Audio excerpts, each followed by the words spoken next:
Povarel. E aí, tudo bem? Tô eu aqui, ó, 1h44, mais ou menos, da manhã.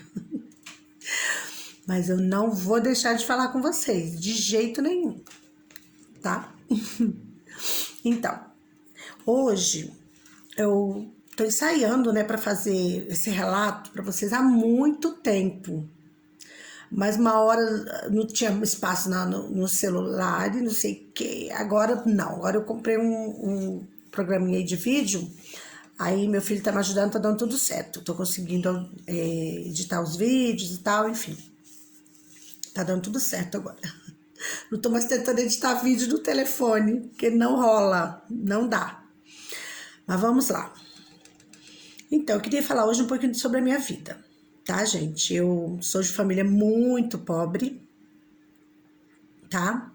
Ah, e lembrei de outra coisa também. Ai, gente, falando assim, o que é povarel? Povarel são vocês, as pessoas lindas, maravilhosas, que adoram dialogar, que gostam de ler bastante, que gostam de trocar, né? Povo maravilhoso desse Brasil, esse povo que não desiste de lutar por aquilo que é importante para nós. Esse é o povarel, tá bom? Então, vamos lá, sobre o assunto. Então, eu tive uma infância, assim, muito difícil, viu? Eu preta, né? A minha família é assim, misturado. Meu pai é alemão, de origem alemã, e minha mãe é mulata, né? Então, filha, na verdade, é preta. Mas, assim, porque antigamente tinha mais essas, como é que eu posso dizer para vocês? As origens, assim, mais... inclusive na escola se falava muito sobre isso. Cafuso e tal, enfim.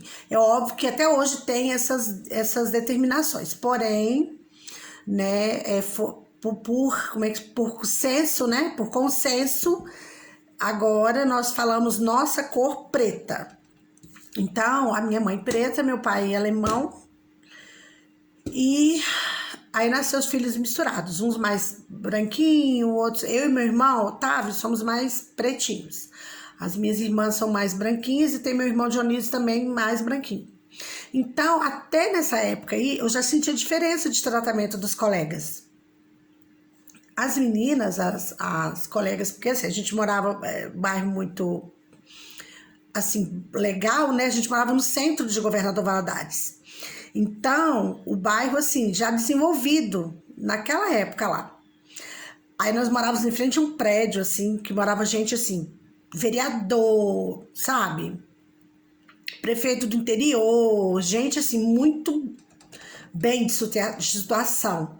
E as duas casinhas do outro lado da rua que tinha, que era 4 famílias que moravam ali, pessoas muito pobres. Isso eram as únicas casinhas que não haviam sido demolidas para se construir edifício. Ou casa, assim, mais de um padrão melhor. Então, nós morávamos ali no meio daquele povo ali. Então, a gente sentia bastante na pele, assim, quando tinha aniversário, sabe? Não convidava a gente no início, depois não. Depois o pessoal foi se acostumando com a gente, porque nós éramos os divertidos, né? As crianças divertidas, a gente inventava muita coisa, show de calouros e tal, enfim.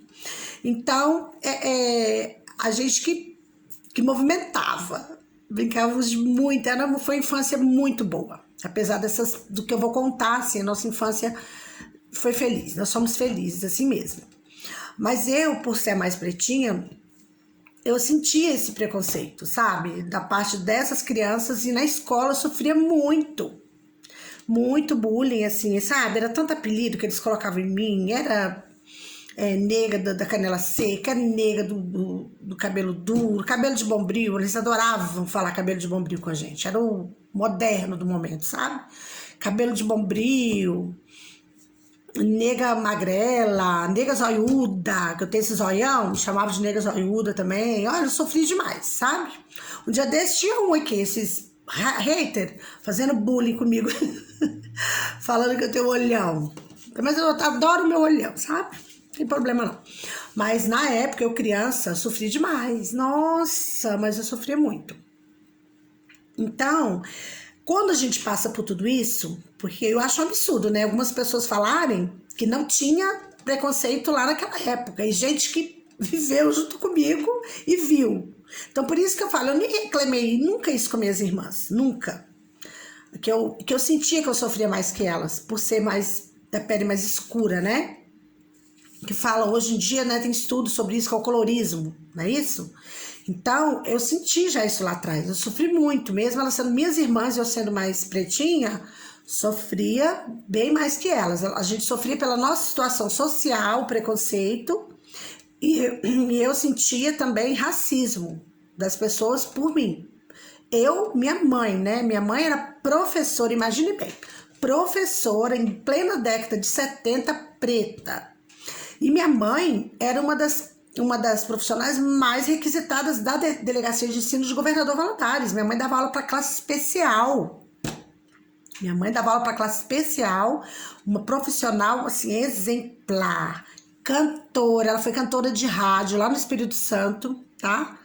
E uma senhora cantora, tem uma voz assim maravilhosa, minha mãe. Hoje ela está com 81 anos, tenho um orgulho da minha mãe, sabe? Da trajetória dela, tudo que ela enfrentou com meu pai, sabe? Que na época, né, ele era alcoólatra, meu pai parou de beber com 41 anos, né? Eu estava com 6 anos quando ele deixou a bebida. Então, a minha irmã, então, mais velha, sofreu bastante isso aí na pele e tudo. Então, a minha mãe, fora tudo isso, ainda sofria, tá? Por ser preta, professora. E as pessoas ficavam perguntando mais de 2 ou 3 vezes pra mim, por exemplo, que era mais novinha. O que sua mãe trabalha? Sua mãe faz o quê? Ela trabalha com o quê? Porque vinha ela saindo toda lindona, poderosa, aquelas unhas assim, sabe? Pintadas, de várias cores diferentes, de bolinha, que hoje em dia o povo usa, mas ela já usava isso aí lá atrás, a minha mãe. Saía toda linda, participava de show de calouros, das feiras que tinha, assim, Feira da Paz, exposição, tudo que tinha em Governador Valadares, tudo ela participava.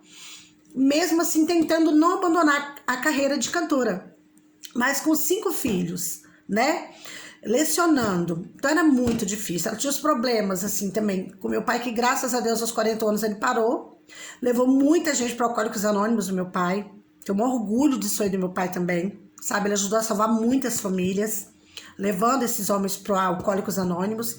Então, assim, com tudo que a gente passou, a gente ainda se orgulha, porque o que vale é a honestidade, são os princípios que são passados para a gente, né? Nós que somos humildes, é isso que nós temos, né? A nossa honra. Então, eu tenho muito orgulho disso aí. Então, após, né, eu passar por tudo isso, sabe? Na minha infância, sofrer com o racismo, sofrer por... assim, não ter o incentivo da parte da minha mãe. Porque minha mãe com 5 filhos, como que ela vai ficar incentivando a gente ainda a fazer universidade? Né? E não se falava sobre isso para pobre.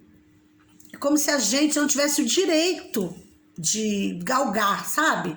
De fazer um curso universitário. Tanto que eu e minhas irmãs viemos a estudar, fazer curso universitário depois dos 30 anos. Que a gente conseguiu fazer, né? Eu entrei na universidade com 34 anos, né? As minhas irmãs entraram bem depois ainda de mim, tá? A Zina, acho que com 30 acho que a Zina já tava com 39, alguma coisa assim. A minha outra irmã, a Dina, ainda tava um pouquinho mais ainda. Então, só a gente sabe o que a gente passou. E as pessoas não acreditavam que as pessoas humildes, pobres, tinham o direito de cursar a universidade. Você não via ninguém falar nisso. Na escola, eu sempre entrona, perguntei ali para a diretora, perguntei para umas 2 professoras. Nossa, eu vejo falar, eu vou ler as revistas que minha mãe compra, e eu vejo falar assim lá na revista. Procuro namorada, mas que tenha curso universitário. Aí eu fui perguntar para minha mãe o que é curso universitário. Aí a minha mãe falou que curso universitário é quando você conclui o segundo grau e depois você vai estudar mais 5, 6 anos, dependendo do curso, para você ser, assim, uma pessoa, assim, de elite na época, né? Minha mãe explicando para mim. Aí você vai poder, né, ser formado, né? Você vai poder ter um curso superior, você vai ter um nível a mais, um nível superior. Falei, mãe, meu Deus, eu quero isso para mim, eu quero estudar, eu quero fazer jornalismo, ou eu quero fazer publicidade. Já fiquei toda eufórica, porque, gente, eu sempre fui muito curiosa, eu sempre li muito. A minha mãe tinha uma estante repleta de livros. Eu me refestelava no meio daqueles livros. Às vezes eu colocava 3, 4 livros, assim, deitava e lia. História, eu adorava ler história, geografia, sabe? Então eu sempre fui muito estudiosa, assim. Aprender, autodidata. Eu queria aprender sozinha, sabe? E quando se falou que eu poderia cursar uma universidade, né, que minha mãe disse que isso existia, eu achei aquilo maravilhoso. Mas quando eu chegava na escola, eu ouvia tudo o contrário, sabe? Eu ia perguntar para a diretora, ela falava, não, isso é mais para pessoas que têm condição melhor. Pessoas né, com a condição superior. Aquilo me colocava tão para baixo, acho que eu nunca falei isso com minhas irmãs. Me colocava muito para baixo. Eu falei assim, não, eu quero estudar, eu quero fazer universidade, eu vou conseguir. Eu vou conseguir. Aí isso foi passando o tempo, como eu disse, né? Meu pai largou o alcoolismo, foi para Alcoólicos Anônimos, levou muitas famílias, ajudou muita gente com isso, né? Graças a Deus, através de um primo nosso que ajudou ele primeiro aí pro Alcoólicos Anônimos. Então, um primo meu, né? Que ajudou meu pai, e aí depois disso ele foi levando outras pessoas, né? Mas ele também, mesmo, graças a Deus, se libertando do vício e trabalhando muito, meu pai sempre foi muito trabalhador, nunca deixou de ser trabalhador, mesmo nesses momentos difíceis dele, ele nunca deixou. Me ensinou a vender, que eu aprendi a vender com ele, né? Um excelente vendedor. Então, veja bem, eu tinha muitas referências de honestidade, de trabalho. Eu tive isso, eu tive berço. Eu tive. Mas eu não tinha nome. Eu não tinha dinheiro. Eu não tinha privilégios. Por isso que eu acho engraçado as pessoas falando sobre... tipo assim, que as pessoas têm a mesma oportunidade. Quem mora na favela e quem mora na Berrini, igual aqui em São Paulo. Não tem, não. Não tem a mesma oportunidade. Porque eu tinha princípios, eu tinha pais honestos e trabalhadores, tá? Eu tinha vontade, energia, desejo, mas eu não tinha condição social. Eu não era aceita. Eles não achavam que eu tinha o direito de cursar uma universidade. Isso é muito importante eu falar para vocês hoje. Então foi indo, né? Eu fui crescendo e tal. Aí com 18 anos, eu tava passando, assim, porque minha mãe teve que se terminar... tipo assim, a gente mudou pro Espírito Santo. Mas a minha mãe ainda não tinha terminado o tempo dela de trabalho para se aposentar, né? Então a gente teve que ficar ali com ela ainda mais ali uns... Quer ver? Eu tive que ficar com minha mãe acho que mais uns 4 anos, se eu não me engano. Mais uns 4 anos eu tive que ficar com a minha mãe, o Governador Valadares. Eu, ela e meu pai. Para que ela terminasse, né, o período para se aposentar, como funcionária de Minas Gerais, né, como professora do governo. Aí eu fiquei lá com ela toda animada, e ficava o dia inteiro na biblioteca lendo eu. O dia inteiro. E, assim, depois que eu saía da escola, que eu tava cursando magistério, né? Claro, toda orgulhosa da minha mãe, por ser professora e tal, fui cursar magistério. Mas, né, e já tinha meio desanimada de fazer a faculdade, achava que eu não ia conseguir. Aí, voltando do meu curso, né, que eu fazia de magistério, ouvi um barulhinho, uma musiquinha, assim, sabe? De longe, assim, sem medo de ser feliz, sem medo de ser, sem medo de ser, sem medo de ser feliz. Falei, gente, de onde está cantando isso? E um homem falava com uma voz meio rouca, assim, sabe? Falando alto de longe. Aí eu fui me aproximando, era um comício. E muita gente, ele estava em cima de um palanque, sabe? Com os cabelos meio desalmados, assim, barbudo. E ele falava sobre o trabalhador. Ele falava dos direitos do trabalhador, de que o trabalhador ele tem direito a tudo, ele tem direito à universidade, ele tem direito, a mulher, o homem, de alcançar tudo o que ele queria, né? Ele fala, para mim, ele estava falando para mim, sabe? Ele falava assim: você pode ser o que você quiser, jovem. Você, jovem, pode ser o que você quiser. Aquilo eu fiquei encantada, já fui me aproximando do palco. Para mim, ele estava falando comigo, sabe? E ele falava, olha, você pode ser o que você quiser. Você quer cursar a universidade? Você pode. A universidade é sua. A universidade é do povo. A universidade não é da elite. Ele falava desse jeito pra mim. Foi a primeira pessoa que falou aquilo pra mim. Porque até então, todo mundo me falava o contrário. Todo mundo me falava que a universidade era da elite, que não era minha. E aquilo foi me encantando, sabe? Eu fui ouvindo ele falar aquilo, sabe? Ele olhava no olho da gente. Ele olhava no olho daquelas pessoas que estavam ali, e no meu também. Eu lembro que eu cheguei bem próximo do palco e toquei assim na mão dele, ele riu pra mim. E ele suava falando, o suor dele pingava em mim. A partir daquele momento, aquele homem que estava ali é Luiz Inácio Lula da Silva. O Lula mudou a minha vida. Ele me fez acreditar que eu podia, sabe? Ele me fez acreditar que a universidade não era da elite. Ele me fez acreditar, mesmo passando por tudo que eu passei na minha infância, porque eu tive que acreditar que eu poderia de novo ser alguém.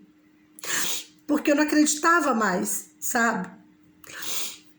Então, aquele homem ali, me fez acreditar, igual a Juliette falou, né? Não pode passar a moção borra, né? Então, eu vou fazer só assim.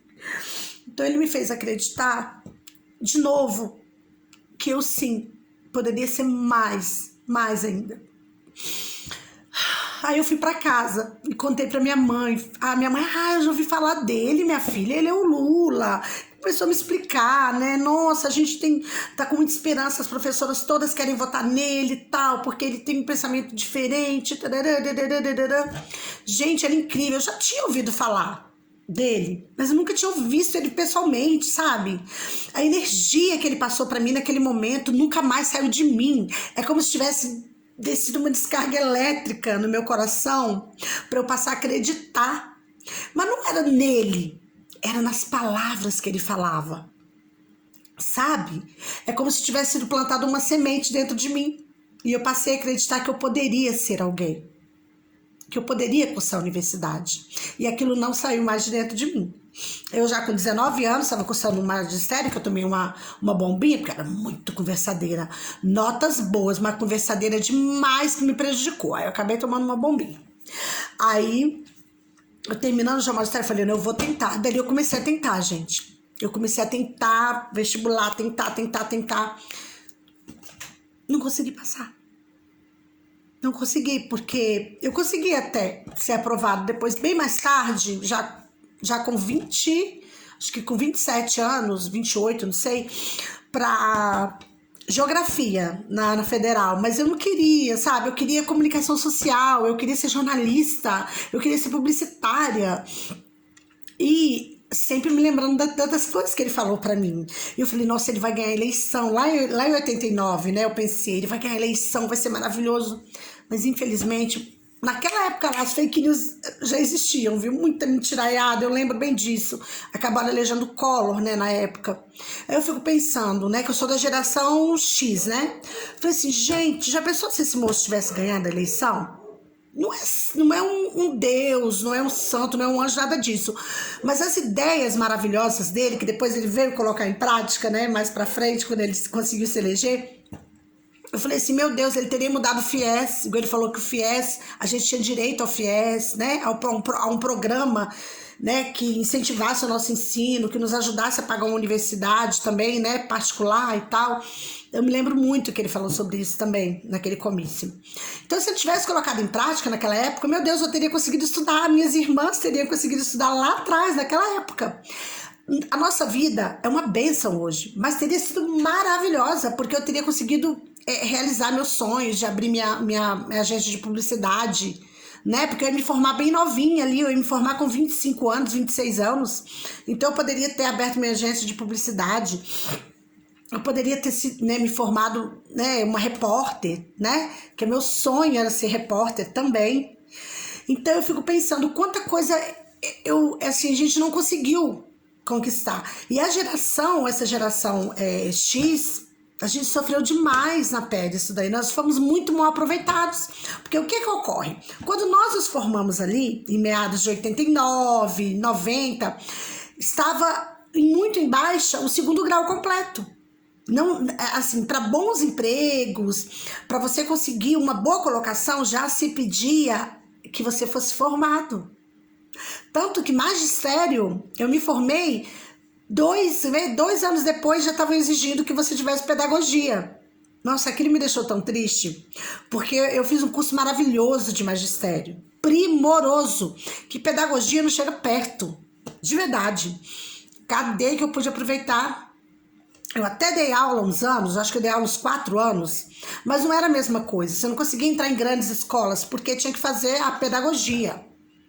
E eu já nem estava tentando pedagogia, eu estava tentando ainda comunicação social. Então, isso que eu estou mostrando para vocês entenderem, que foi complicado para a nossa geração. Também tem isso. Além de tudo que eu sofri lá atrás, até voltar a acreditar em mim, enfim. Minhas irmãs lembram disso, né?